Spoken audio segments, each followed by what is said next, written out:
പശ്ചിമേഷ്യയിൽ വീണ്ടും യുദ്ധകാഹളം മുഴങ്ങുകയാണ്. എന്നാൽ അങ്ങേയറ്റം സംഘർഷഭരിതമായ ഈ സാഹചര്യത്തിനിടയിലും ലോകം മുഴുവൻ ഉറ്റുനോക്കുന്ന ഒരു നിർണായക നീക്കം അമേരിക്കയുടെ ഭാഗത്തു നിന്നും ഉണ്ടായിരിക്കുന്നു.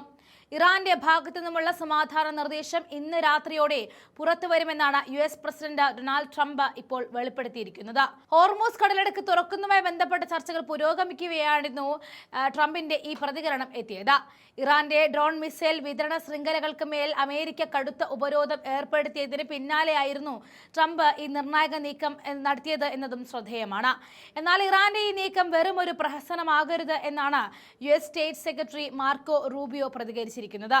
ഇരു രാജ്യങ്ങളും തമ്മിലുള്ള വ്യോമാക്രമണങ്ങൾക്കും ഉപരോധങ്ങൾക്കും അറുതി വരുത്തുവാൻ ഇറാന്റെ ഈ മറുപടി അനിവാര്യമാണ് എന്നാണ് അമേരിക്കയുടെ വിലയിരുത്തൽ. ഇതിനിടയിലും വിവാദങ്ങൾ വിട്ടൊഴിയുന്നില്ല.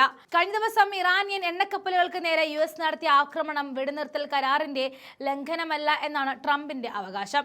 ഒരു ചെറിയ തട്ട് എന്നാണ് ട്രംപ് ഈ ആക്രമണത്തെ വിശേഷിപ്പിച്ചത്.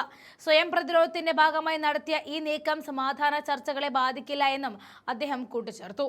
മറുഭാഗത്ത് ഇക്കണോമിക് ഫ്യൂറി എന്ന പേരിൽ ഇറാനെ സാമ്പത്തികമായിട്ട് തളയ്ക്കുവാനുള്ള നീക്കങ്ങളും അമേരിക്ക സജീവമാക്കിയിട്ടുണ്ട്. ചൈന, ദുബായ്, ഹോങ്കോങ് എന്നിവിടങ്ങളിൽ കേന്ദ്രീകരിച്ച് പ്രവർത്തിക്കുന്ന 10ഓളം കമ്പനികൾക്ക് മേൽ US ട്രഷറി വകുപ്പ് പുതിയ ഉപരോധങ്ങൾ ഏർപ്പെടുത്തി കഴിഞ്ഞു. ഇറാന്റെ എണ്ണ വരുമാനവും രഹസ്യ ബാങ്കിംഗ് ശൃംഖലകളും തകർക്കുകയാണ് ഇതിലൂടെ ലക്ഷ്യമിടുന്നത്. ക്രിപ്റ്റോ കറൻസി വഴിയുള്ള ഇടപാടുകൾ പോലും US നിരീക്ഷണത്തിലാണ്. ഇറാന് മുന്നിൽ ഇപ്പോൾ 2 വഴികളാണ് ഉള്ളതെന്ന് US പ്രതിരോധ സെക്രട്ടറി പീറ്റ് ഹെക്സത്ത് മുന്നറിയിപ്പ് നൽകി കഴിഞ്ഞു. ഒന്നുകിൽ സമാധാനത്തിന്റെ പാത സ്വീകരിക്കാം, അല്ലെങ്കിൽ കനത്ത ബോംബ് ആക്രമണങ്ങളും സാമ്പത്തിക തകർച്ചയും നേരിടാം. കഴിഞ്ഞ ദിവസം ഗൾഫ് ഓഫ് ഒമാനിലേക്ക് കടക്കാൻ ശ്രമിച്ച ഇറാനിയൻ കപ്പലുകളെ അമേരിക്കൻ സേന തടഞ്ഞിരുന്നു. പുകക്കുഴലുകൾ ലക്ഷ്യമിട്ട് നടത്തിയ കൃത്യമായ ആക്രമണത്തിലൂടെയാണ് ഇവയെ നിർവീര്യമാക്കിയത്. എന്നാൽ അമേരിക്ക നയതന്ത്ര ചർച്ചകൾക്കിടയിലും സൈനിക പ്രകോപനം തുടരുകയാണെന്ന് ഇറാൻ വിദേശകാര്യമന്ത്രി അബ്ബാസ് അരാങ്ചിയും കുറ്റപ്പെടുത്തുന്നു.